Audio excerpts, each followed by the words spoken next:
Bom, vamos lá. História de mulheres marcantes, aula 2. Como falei, estamos lendo a história de Esther, e o título da nossa disciplina é Esther na Casa da Pérsia. Então, vamos lá na introdução do capítulo 1. O livro de Esther, ele começa, né, a gente vai logo no começo, dizendo que foi no tempo de Xerxes, que reinou sobre 127 províncias, desde a Índia até a Etiópia. Naquela época, o rei reinava em seu trono na cidade de Suzã, e no terceiro ano do seu reinado, deu um banquete a todos os seus nobres e oficiais. Estavam presentes os líderes militares da Pérsia e da Média, os príncipes e os nobres das províncias.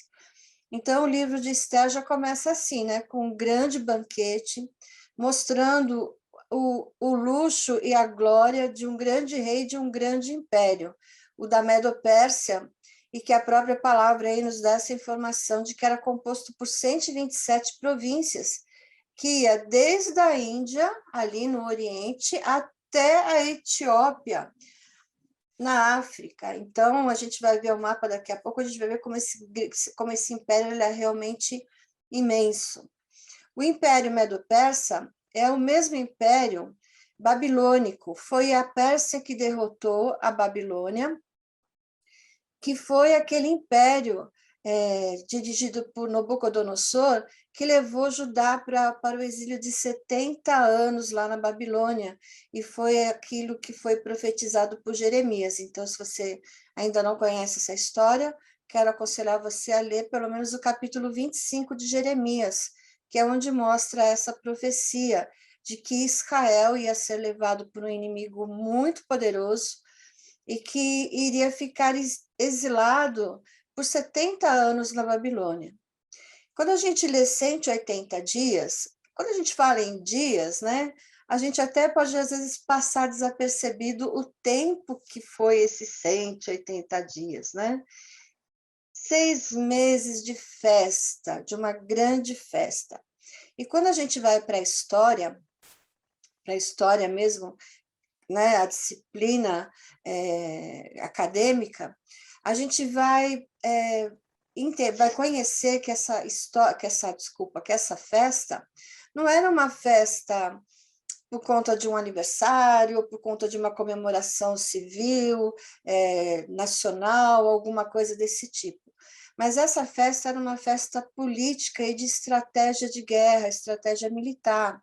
Essa festa ela vai acontecer entre duas campanhas de uma guerra chamada Guerras Médicas, ou Guerras Grego-Persas, que aconteceu entre 490 e 479 a.C. Alguns historiadores vão diminuir um pouquinho esse período ali para 450, 449 a.C. Mas se a gente pegar toda a campanha dessa guerra, a gente vai se estender até 485, mais ou menos. E Xerxes, como nós lemos aí, talvez a sua Bíblia esteja Assuero, é o filho de Dario, que foi um dos grandes também reis da Pérsia. E Dario foi aquele que começou a guerra contra a Grécia. Ele, além de ter toda aquela extensão de território que nós vimos, ele queria aumentar a sua extensão do seu império, e ele colocou, né, como objetivo de expansão também dominar a Grécia. E ele vai, a gente não tem tempo aqui de falar de todas as batalhas das guerras médicas, mas ele sai derrotado dessa primeira campanha contra a Pérsia, e ele começa, né, depois dessa derrota, ele começa a criar outras estratégias para poder conquistar a Grécia, mas ele vem a falecer, vem a morrer, e Xerxes, que é esse Xerxes I, que é esse nosso Xerxes aqui da história de Esther, assume o trono. E é nessa festa de 180 dias, né, que a gente pôde ler ali, no final do versículo 3, que estavam presentes os líderes militares da Pérsia e da Média, os príncipes e os nobres das províncias. Então, essa festa não é uma festa nacionalista, uma festa que tenha algum significado mais, assim, de aniversário, de comemoração de algum grande feito, não, é uma guerra política de estratégia militar. Xerxes está querendo apoio para poder fazer aquilo que seu pai não pôde fazer, que é ser vitorioso sobre a Grécia, conquistar a Grécia. Então, ele tem 180 dias aí de festa, 6 meses para os grandes, não é? Os grandes militares, os grandes príncipes, e depois ele estende isso mais 7 dias para todos, todos, desde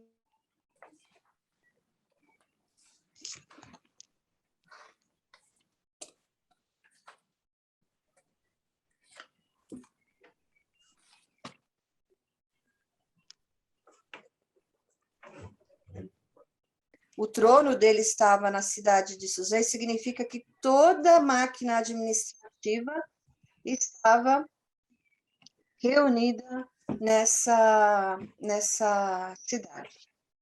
Vocês estão aí ainda aí? Eu não consigo. Sim. Sim, sim. Sim. Se por acaso eu cair, Sim. vocês, por favor, me chamem no grupo, tá? Tá bom. Ok? Vamos lá. Aí tá, para vocês terem uma ideia, um mapa da época do Império Persa. Então, se você vai notar aqui comigo, a Índia está aqui, não é? No Oriente, certo?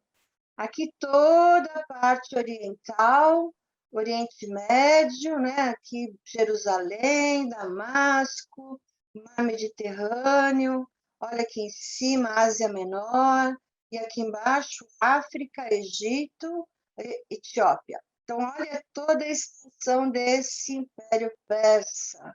Que grande que era esse império, né? Às vezes a gente fala assim, né? Os Estados Unidos é um império, né?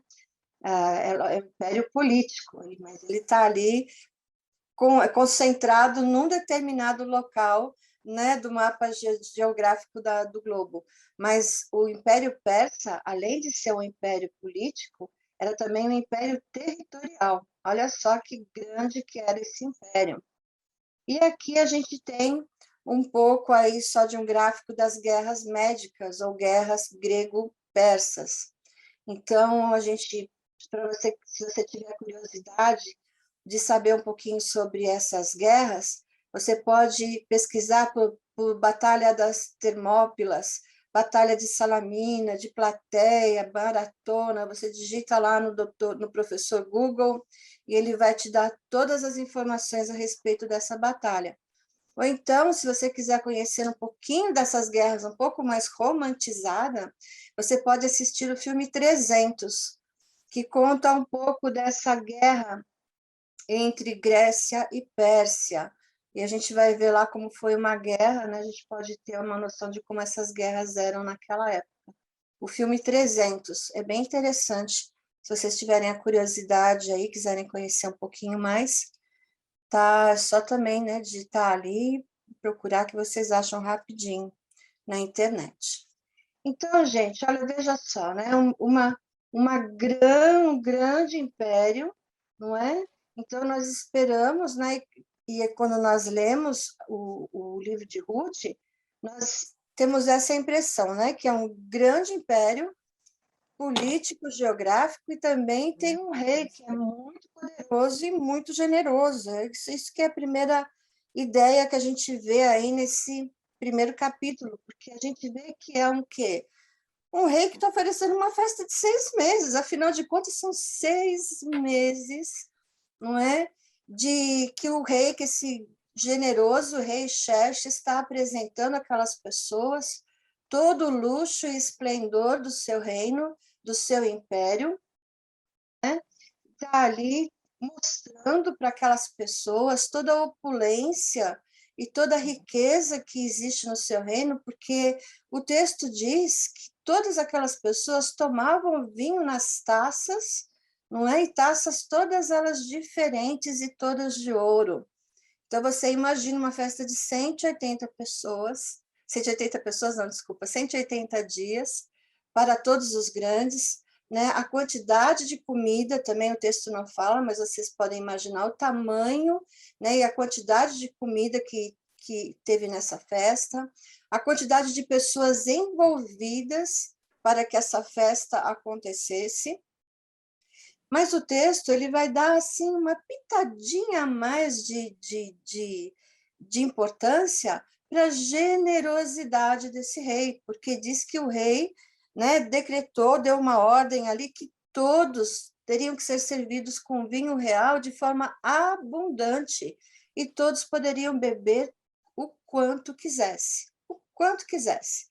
Então, quando nós chegamos aí no final do versículo 7, né, porque eu já falei da quantidade das taças de ouro, o versículo 8 diz: por ordem real, cada convidado tinha permissão de beber o quanto desejasse, pois o rei tinha dado instruções a todos os mordomos do palácio que o servissem à vontade. Então, quando a gente lê esse versículo 8 e fala assim, nossa, mas o rei ele tinha que dar instrução para que todos bebessem à vontade, como, né?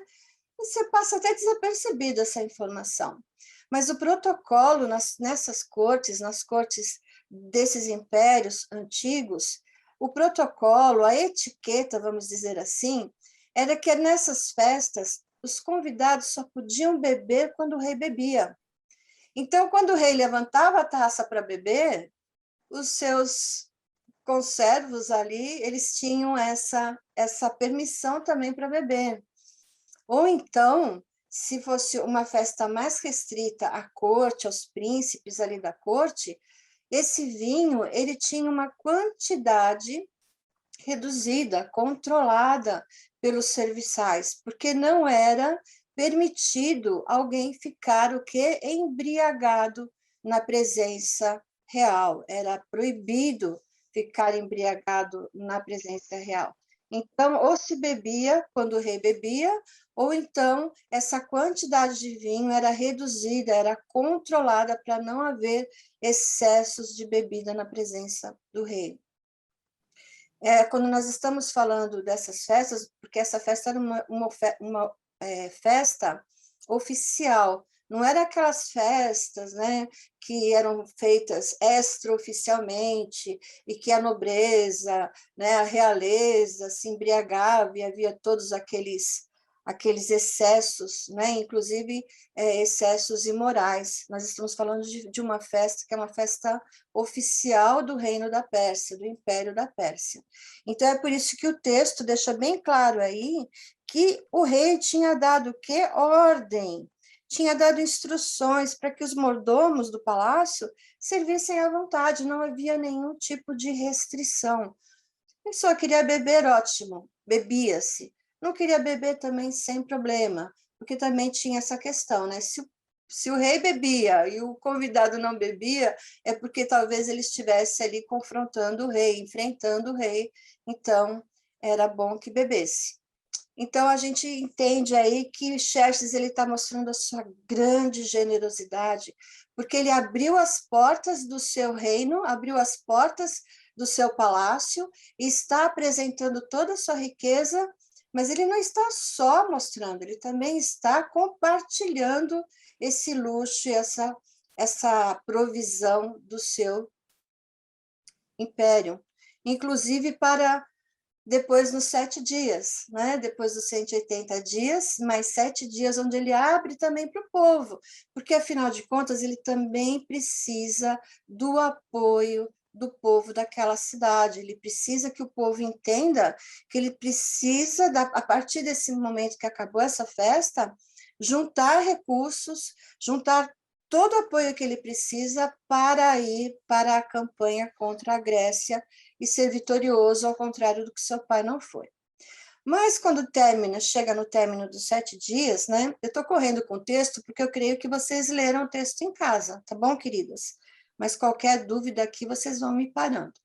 Quando chega no final dos 7 dias, né? No meio da sua alegria, né? O que Xerxes lembra? Poxa, falta apresentar, ostentar ainda uma parte do meu tesouro, né? Do meu magnífico tesouro. E quem é? O que é, né? Isso que falta apresentar. Quem não estava presente? A rainha Vasti, que estava em outra parte do palácio, oferecendo uma festa também, um banquete, provavelmente para as mulheres desses militares, desses políticos, desses príncipes que estavam reunidos com Xerxes.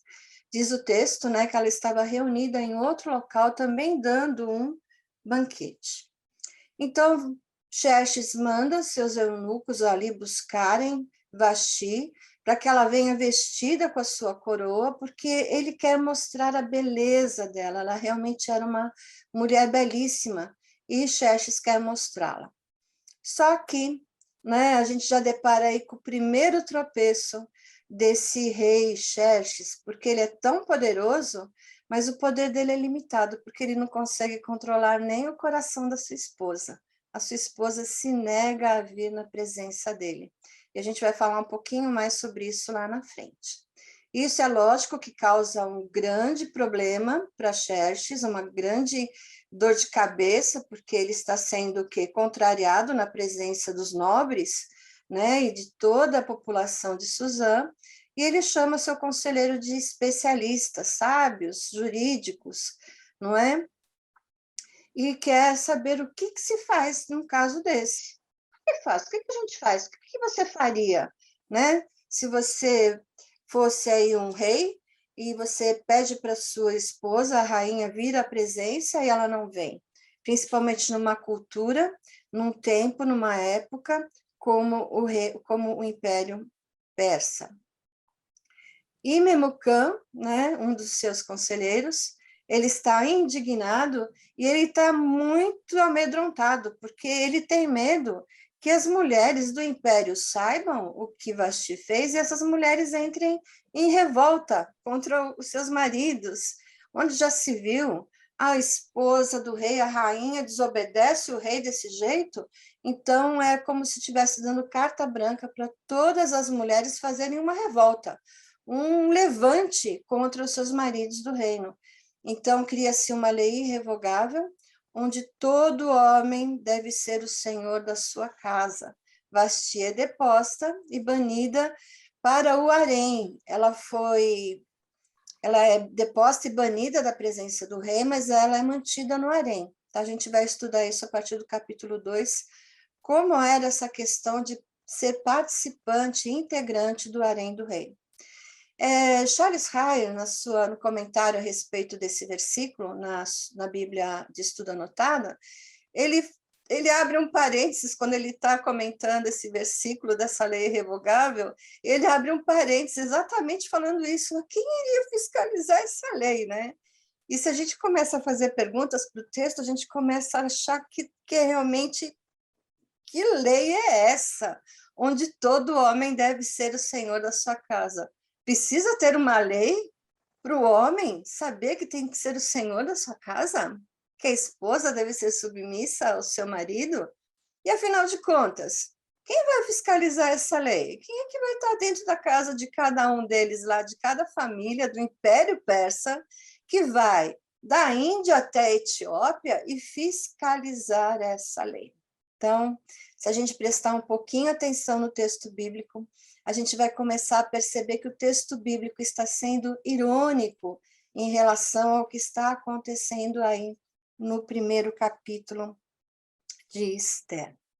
Bom, já dei, né, uma panorâmica no capítulo, já vimos aí, então a gente vai ver lá que a lei realmente ela é aceita por Xerxes a partir do versículo 21, não só o rei, mas também todos aqueles que, os seus nobres reunidos, o seu conselho, todos eles aceitam o conselho de Memucã e colocam em prática, né, a sua proposta. E vão ser enviadas cartas para todos os reinos, na língua, né, no idioma de cada uma dessas províncias.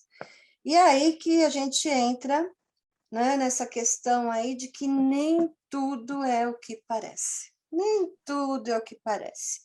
às vezes a gente vê algumas notícias, às vezes a gente, né, acompanha algumas coisas, e às vezes, dependendo do que está sendo noticiado, do que está acontecendo, a gente tem uma certa visão romântica, né, meio higienizada das coisas, porque nós temos, né, essa tendência de ver, né, de pelo menos procurar o bom em todas as coisas.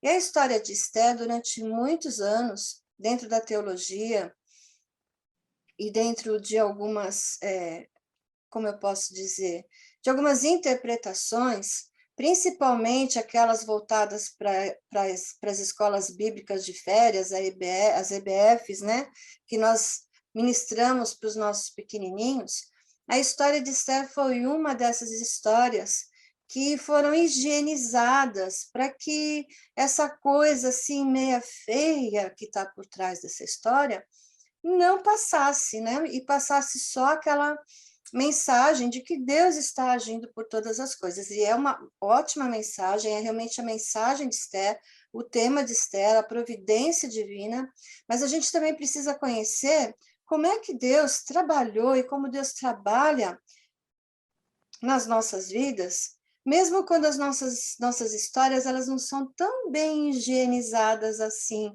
como as outras pessoas pensam, como as outras pessoas interpretam. Então, se a gente conhece, né, como a gente viu agora, qual era o contexto dessa festa, a gente vai entender que o rei não era tão generoso assim, não é? Essa generosidade do rei Xerxes e daqueles que estavam empenhados junto com ele para conquistar a Grécia, na verdade, essa festa ela foi dada para se ter apoio para algo mal, que era subjugar um outro povo, o povo da Grécia. Então, a gente pode, né, dizer que a generosidade dos poderosos, tanto lá quanto cá, não é, tem a ver com controle. Aquilo que estava acontecendo era Xerxes controlando toda uma situação, manipulando tudo aquilo que estava acontecendo, porque ele precisava do quê? Do apoio dos seus súditos, da sua corte, do seu povo, dos príncipes dessas províncias, porque ele queria ir com peso em cima da Grécia. O coração dele, Heródoto diz que o coração dele estava sedento, não só pela conquista, mas por vingar o nome do pai, Dario. E se você, né, ficou curiosa para conhecer as guerras médicas, e você vai ver como essas guerras eram sangrentas, como essas guerras foram terríveis. Então, e o coração de Xerxes estava assim, não só sedento pelo poder da conquista, mas sedento para vingar o seu pai, Dario, por conta da derrota. Ele foi uma derrota bem feia da primeira campanha. Foi bem vergonhosa, inclusive, a derrota da Pérsia, onde já se viu o império como persa, que derrotou a Babilônia, que conquistou 127 províncias, vai ser derrotado por aqueles gregos e aqueles espartanos, não é? Então, Xerxes estava com o coração bastante empenhado em vencer essa guerra, essa campanha. E no 7º dia, o texto diz que o coração do rei estava alegre por causa do vinho. Aí, né, é uma forma gentil de dizer que ele estava o quê? Bêbado, embriagado, não é? Ele é tão poderoso, mas ele não conseguiu nem se controlar a si mesmo em relação ao vinho. Aquela etiqueta toda de que ninguém pode se apresentar embriagado diante do rei, porque isso é uma ofensa à realeza, mas ele próprio estava com o coração alegre. Então, aí o texto está sendo generoso com Xerxes, porque ele estava embriagado. Deixa eu admitir mais uma pessoa aqui. Ótimo. E Vasti, do outro lado do palácio, ali dando o seu banquete para as mulheres dos príncipes, provavelmente o texto não fala, mas provavelmente era para as mulheres que estavam acompanhando os seus maridos, os seus esposos, e ela chega lá, os eunucos chegam na sua presença e diz, rainha, o rei pede a sua presença, e ele diz para você ir com a sua coroa real, porque ele quer exibir a sua beleza. Meninas, pensem comigo, 180 dias de festa, vinho, bebida correndo à vontade, 7 dias depois, mais 7 dias depois desses 180 dias, com mais vinho à vontade, porque agora está na presença do rei toda a população de Suzã, desde o menor até o maior, provavelmente os homens, né, dessa cidadela, desse centro administrativo do império. Vocês imaginam, devia ter muita gente embriagada, devia ter muita gente descontrolada. E o rei, o que o rei quer fazer? O rei quer pegar a sua rainha e exibir a sua rainha no meio de todo esse povo, no meio de toda essa festa espúria, né? Espúria no sentido assim de que os objetivos não eram objetivos dignos, e sem contar que as esposas do rei, aquelas que estavam no harém e sua rainha, elas eram recatadas, guardadas a sua beleza, muitas vezes apareciam em público vestidas com véu para que elas não fossem colocadas a constrangimento, e aqui Xerxes quer que ela apareça vestindo a coroa, ou seja, se exibindo totalmente. Há uma informação na tradição judaica, rabínica, que diz que vir vestida com a coroa significa, isso não como é que fala? Confirmado, mas a tradição rabínica diz que ela deveria vir nua, vestindo apenas a coroa. Não era uma questão só de colocar a coroa na cabeça, mas ela teria que vir nua para mostrar toda a sua beleza, mas que aquela beleza tinha o quê? Um dono, que era o rei, por isso ela vinha usando a coroa real. Então, isso não é uma informação que ela é confirmada, historicamente falando, mas há uma grande probabilidade de que pode ser verdade. Então, imagina o constrangimento de Vasti. Ela diz, não, eu não vou colocar a minha honra em jogo. E se, né, um teólogo diz que se Xerxes não estivesse tão embriagado, com o coração tão alegre pelo vinho, ele ia entender que realmente isso era uma péssima ideia e ia pensar assim, não, ela está protegendo o reino, porque ela não vai se mostrar e eu estou sendo tolo. Realmente ela tem toda a razão de não vir desse jeito, dessa maneira, não é? Então ela desobedeceu, não porque, né, o texto não fala isso, mas a gente pode ver, e a gente vai entender um pouquinho mais para frente isso, de que ela estava aguardando, ela estava se resguardando da presença daqueles homens daquela festa.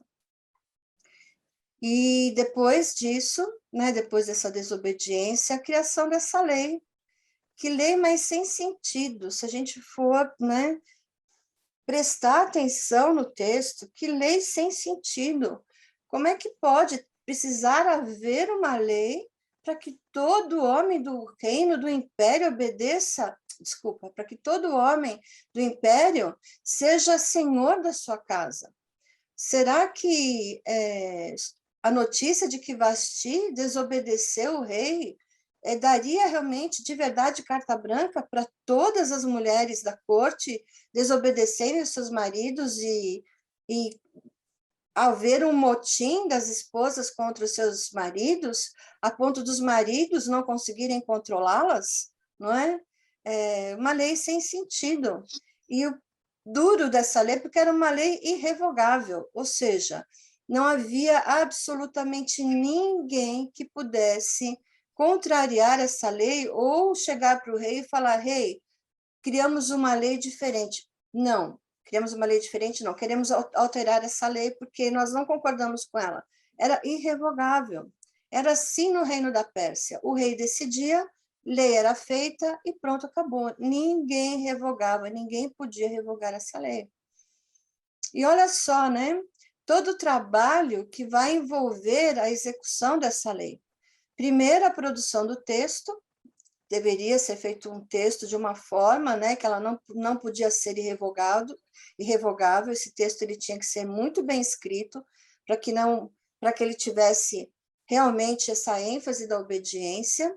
Depois ele teria que ser traduzido em todas as línguas do império. Então, e envolver muitas pessoas, e envolver muito trabalho, né? E depois acionar toda a rede de distribuição dessas mensagens, porque essa lei tinha que chegar a todas as 127 províncias da Pérsia. Quando a gente lê assim, né, tinha que ser distribuída toda a rede, né, no versículo 22, para isso enviou cartas a todas as partes do reino, a cada província, a cada povo, em sua própria escrita, em sua própria língua, proclamando que todo homem deveria mandar na sua casa. O texto é irônico, meninas, presta atenção nas palavras. Para isso, enviou cartas a todas as partes do reino, a cada província e a cada povo, em sua própria escrita e sua própria língua, proclamando que todo homem deveria mandar em sua própria casa.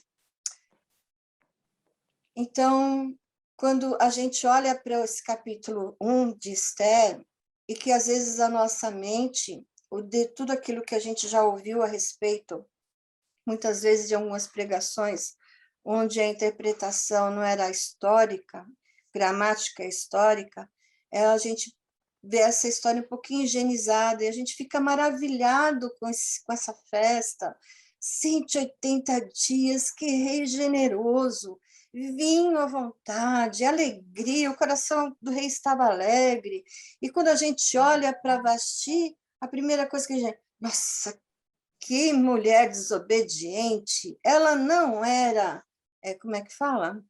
Perdi a palavra agora, me ajudem. Submissa ao seu marido, ela foi rebelde.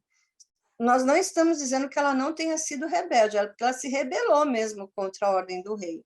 Mas havia uma boa razão para se rebelar contra aquele pedido do rei. Ela estava sendo exibida como um objeto, como parte integrante do tesouro real, e não como a esposa, e não como a mulher que é amada, aquela que é cuidada, não é? Ela está sendo exposta como um objeto naquela festa, porque olha, o rei dizendo, né, nas entrelinhas, eu sou poderoso, eu sou rico, meu reino é de riquezas, meu reino é forte, é poderoso, e até a mulher mais bonita é minha rainha. Olha aqui como ela é bonita, não é? Então, é uma ostentação e é uma objetivação da mulher, da rainha Vasti. E Vasti, né, ela some do texto bíblico, ela também some da história. Vasti é que, infelizmente, aqui eu esqueci de colocar, eu não vou lembrar agora o nome de Vasti, porque na história de Heródoto ela não aparece como Vasti, ela aparece com outro nome. E, infelizmente, aqui, desculpa, depois eu posso até colocar aqui, mas eu acabei pulando essa informação. E ela também desaparece da história persa. Então, meninas, nem tudo é o que parece. Não é nem tudo o que parece nessa história que nós estamos começando a estudar, e nem tudo o que parece na nossa história, no nosso mundo, porque nós também estamos vivendo em exílio. Nós também estamos vivendo em exílio, né? Um exílio secular. Judá estava vivendo em exílio, a gente vai entender a partir da semana que vem, da aula da semana que vem, que o exílio em si já tinha acabado. Os 70 anos já havia acabado, não é? Ciro decretou que o povo judeu poderia e voltou para Jerusalém, mas ficou um povo na Pérsia. Esse povo, essa parte do povo não voltou, e é nesse período que nós estamos estudando, que Esther está, vamos dizer assim, situada na história de Israel. Havia um povo que estava no exílio, que foi levado para o exílio babilônico, ficou lá 70 anos, recebeu autorização para voltar, que é a história de Neemias e de Esdras. Muitos voltaram para reconstruir a nação de Israel, Judá, Jerusalém, mas um povo não voltou, um povo ficou. E é a respeito desse povo, nesse contexto, que a história de Esther acontece. E nós também estamos vivendo no exílio, só que num exílio secular, não é? Somos peregrinas nesse mundo até voltar para a casa do Pai, até voltarmos para o nosso reino, o reino que realmente, de fato, nos pertence, e pertence ao nosso rei. Então, para aplicar para os nossos dias de hoje, para a gente bater o nosso papo, o que você sente quando lê acerca de uma festa como essa nos dias de hoje? Você fica impressionada com a riqueza, com o luxo, com a comida, com a quantidade de comida, a quantidade de bebida? Ou você sente aí uma pontinha de inveja? Ou seja, você gostaria de estar nessa festa e não foi convidada? Você gostaria de participar desse burburinho, mas você só está aí espiando de longe? Está sentindo essa pontinha de inveja? Ou você queria muito um convite e está querendo, né? Está esperando esse convite chegar para participar dessa festa? Afinal de contas, né? É uma festa digna da minha participação. Eu tenho que estar nessa festa. Ou você se sente meio revoltada? Porque, afinal de contas, de quem é o dinheiro que está sendo usado nessa festa? Principalmente quando a festa é lá daqueles poderes administrativos, políticos, não é? Legislativos, judiciários. E quem está pagando pela festa? Esse dinheiro é dinheiro lícito? A origem dele é lícita? Já é ruim se vier dos meus impostos que eu pago. E se, além dos impostos que eu pago, está vindo de outro lugar? Então, qual que você sente? Impressionada, invejosa, querendo um convite? Ou você está aí com o coração revoltado, dizendo que isso não pode acontecer? E aí entra uma frase, né? Um trecho do Emílio Garófalo, né, no seu livro. Então, nos sentimos, na verdade, o que nós deveríamos sentir é fraqueza, porque quando a gente vê os excessos desse mundo, as festas mirabolantes, os castelos e ilhas de caras, os supercarros importados, os vestidos de milhares de dólares que serão usados apenas uma vez, a quantidade de comida que é desperdiçada nessas festas, e aí vai por diante. E ainda por cima, a tentativa de se mostrarem super generosos para com as pessoas, nos dizendo até mesmo o que nós devemos consumir. E quando ele está falando isso, não é? Nos lembrando, nos remetendo à ordem que Xerxes deu para que o vinho fosse oferecido à vontade, ele também quer nos lembrar de que a cultura quer enfiar goela abaixo aquilo que nós devemos ou não consumir, aquilo que é bom ou não para nós consumirmos. Ou seja, né, o nosso mundo secular, o nosso exílio secular, quer nos mostrar e quer nos obrigar a consumir ou não determinadas coisas, quer colocar nas nossas mentes o que é bom e o que não é bom. Não precisa seguir etiqueta. Você falando, né, a cultura nos dizendo o que é bom ou não, e eu consumindo, joia, tá tudo ótimo. Somos poderosos, somos generosos, e nós estamos manipulando você, e você não está nem percebendo, não é? É isso que o Emílio fala lá no seu livro, e se você, né, quiser comprar esse livro para acompanhar, já falei que não é obrigatório você adquirir o livro, mas seria bom que você tivesse lesse. Você vai ser muito... você vai ter muitas informações e vai ser muito edificada. Então, continuando com a aplicação da nossa aula, então, né, como eu já falei, nós estamos vivendo nesse exílio, no exílio secular, e diante dessas questões todas, da cultura que nos impõe, dos poderosos que nos manipulam, do apoio que esses poderosos precisam, e que muitas vezes eles oferecem determinadas coisas para nós que, num primeiro sentido, têm aparência de coisas boas, mas que no final, né, o fruto disso e o objetivo disso é para algo ruim. Então, quando nós estamos vivendo nesse mundo secular, assim como Esther estava vivendo no exílio da Pérsia, nós podemos ter duas, né, atitudes. ou a primeira a ser assimilado por essa cultura, assimilado por esse poder, não é? Porque, afinal de contas, a vida dos poderosos é fascinante, é maravilhosa, né? Eu não gostaria de passar um final de semana na Ilha de Caras, bebendo champanhe de milhares de reais, ou então vestindo um vestido de uma grife aí caríssima, e usar aquele vestido uma vez só e falar, poxa vida, usei, tá bonito, tá lá. Ah, tem uma outra. Não, não posso repetir a roupa, né? Não posso repetir o vestido. Ou então cair no caminho do desespero. Eles são tão poderosos. O que a gente pode fazer diante desses poderosos? E a gente, às vezes, meninas, como mães, né, ou como pessoas que têm crianças em casa, sobrinhos, netos, a gente fica olhando para essas crianças e fala, meu Deus do céu.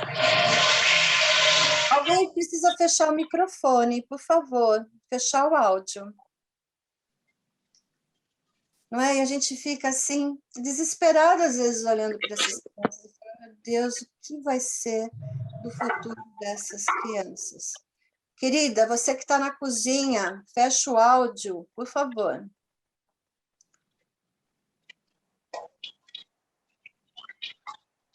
Acho que ela não está ouvindo de que o áudio dela está aberto, mas tudo bem, vamos lá. Então, o que fazer? O que nós podemos fazer? Não é? E o livro de Esther vai nos mostrar um outro caminho, além desses dois, ou de ser assimilado, ou de cair no desespero, não é? Primeiro, ele vai nos lembrar, a partir, né, do que a gente for estudar daqui para frente, que os poderosos um dia caem. Veja só, Israel conquistou a Terra Prometida, entrou na Terra Prometida, houve-se toda uma trajetória que levou o reino de Israel a se dividir em dois reinos, Israel e Judá.